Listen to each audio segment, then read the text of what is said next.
नमस्ते दोस्तों। आज इस चैनल में आप लोगों का स्वागत है। इस चैनल के माध्यम से हम आप लोगों को बता दें कि मोक्ष का सरलतम से सरलतम मार्ग कौन सा है। देखिए, सबसे पहले हम आप लोगों को ये बता दें मोक्ष क्या होता है। मोक्ष का अर्थ होता है जब कोई चीज़ यहाँ से चली जाए और वापस इस संसार में ना आए, उस अवस्था को मोक्ष कहते हैं। जैसे यहाँ से जीवात्मा जब चली जाती है, वापस इस मृत्युलोक में नहीं आती है, उस अवस्था को मोक्ष कहते हैं। अब मोक्ष कौन कौन प्राप्त कर सकता है? मोक्ष देखिए, वे ही लोग प्राप्त कर सकते हैं जो अध्यात्म से जुड़े हुए हैं। वे ही मोक्ष के अधिकारी हैं। जो अध्यात्म से नहीं जुड़े हैं, संसारी हैं, उनको मोक्ष कभी भी प्राप्त नहीं हो सकता है। मोक्ष किनके माध्यम से प्राप्त होगा? मोक्ष एक गुरु के माध्यम से प्राप्त होगा। कोई मनुष्य सोचे कि मैं बिना गुरु के मोक्ष को प्राप्त कर लें, ये हरगिज संभव नहीं है। तो मोक्ष है, मुक्ति, ये सब एक ही नाम है। इसीलिए मोक्ष का अर्थ यही है कि सबसे पहले मनुष्य को अपने को अध्यात्म से जोड़ना होगा। जो मनुष्य अपने को अध्यात्म से जोड़ेगा, मतलब सत्संग को सुनेगा और सच्चे संत की खोज करके उनसे युक्ति सीखेगा, अपने जीवन में उतारेगा और भक्ति करेगा, तब वो मोक्ष का अधिकारी होता है। यदि कोई मनुष्य सोचे हम भक्ति नहीं करेंगे, भजन नहीं करेंगे और मोक्ष को प्राप्त हो जाएंगे, ये कदापि संभव नहीं है। इसलिए मोक्ष चाहते हो तो अध्यात्म से जुड़ना ही पड़ेगा। जो लोग सोच रहे हैं इस संसार में भी रहें, इस संसार में धन दौलत भी काफ़ी कमाएं और मोक्ष को भी प्राप्त करें, ये दोनों चीज़ें एक साथ नहीं चल सकती हैं। हाँ, धन को कमाओ ज़रूर, लेकिन सबसे ज़्यादा ध्यान हमें भजन पर देना होगा, तभी मोक्ष के हम अधिकारी बन सकते हैं। इसलिए सबसे पहले मनुष्य को क्या करना चाहिए? गुरु की खोज करे और उनके द्वारा युक्ति को सीख करके सुबह शाम उसका अभ्यास करे। धीरे धीरे उसका अध्यात्म में प्रवेश हो जाएगा, अंतर की यात्रा प्रारंभ हो जाएगी और कुछ समय बाद वो अपने जीवन में अंत समय में मोक्ष को प्राप्त कर लेगा।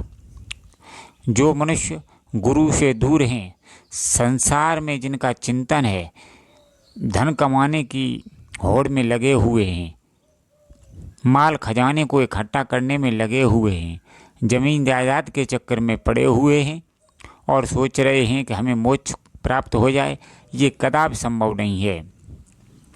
जिस मनुष्य का ध्यान संसार में फंसा हुआ है, निरंतर संसार का चिंतन करता रहता है, वो कभी भी मोक्ष को प्राप्त नहीं कर सकता है। मोक्ष एक बड़ी ही विलक्षण चीज़ है। तो इसके लिए सबसे पहले हमें संत सतगुरु की खोज करनी होगी। उसके बाद उनके द्वारा बताई गई युक्ति को अपने जीवन में उतार करके और भजन कर करके तब हमें मोक्ष प्राप्त होता है। देखिए, मोक्ष वैसे कठिन नहीं है। मोक्ष एक सरल मार्ग है, सीधा मार्ग है। सतगुरु की खोज हो जाए, सतगुरु मिल जाएं और हम भजन करने लगे, यही, और सत्संग को सुने, यही 2-3 ऐसी चीज़ें हैं जिनसे मनुष्य मोक्ष को प्राप्त कर लेगा। लेकिन आज संसार के लोग गुमराह कर रहे हैं कि ये करो, वो करो, फलाना करो, ढिकाना करो, तब मोक्ष प्राप्त होगा।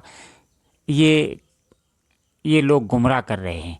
लेकिन मैंने आपको सरलतम मार्ग बताया है कि सद्गुरु हमें प्राप्त हो जाएं, मिल जाएं और हम सत्संग का अभ्यास करें और सुबह शाम भजन करें, तो निश्चित रूप से मोक्ष हमें प्राप्त हो जाता है। अंतिम समय में हमें मोक्ष प्राप्त हो जाएगा, जीते जी मोक्ष प्राप्त हो जाएगा। मोक्ष को ही हम मुक्ति कहते हैं। जब मनुष्य शरीर को छोड़ता है, उस अवस्था को हम मुक्ति नहीं कहते हैं। असली मुक्ति यही है कि इस संसार में हमारा आवागमन न हो, इस संसार से हम हमेशा के लिए अलग हो जाएं। ये तभी संभव है जब हम किसी संत सद्गुरु से जुड़ें। देखिए, इसमें सृष्टि में एक दो ही तीन चीज़ें विराजमान हैं। एक संसार है, एक शरीर है, एक अध्यात्म है।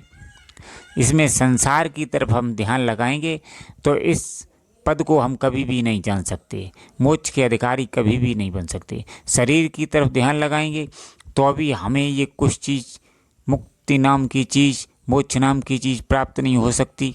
यदि हम वास्तव में अपना ध्यान अध्यात्म की तरफ लगाएंगे तो हमें निश्चित रूप से मोक्ष का पद प्राप्त हो जाएगा। सबसे ज़्यादा हमें ध्यान अपने अध्यात्म पर देना है, यही हमारा स्वरूप है।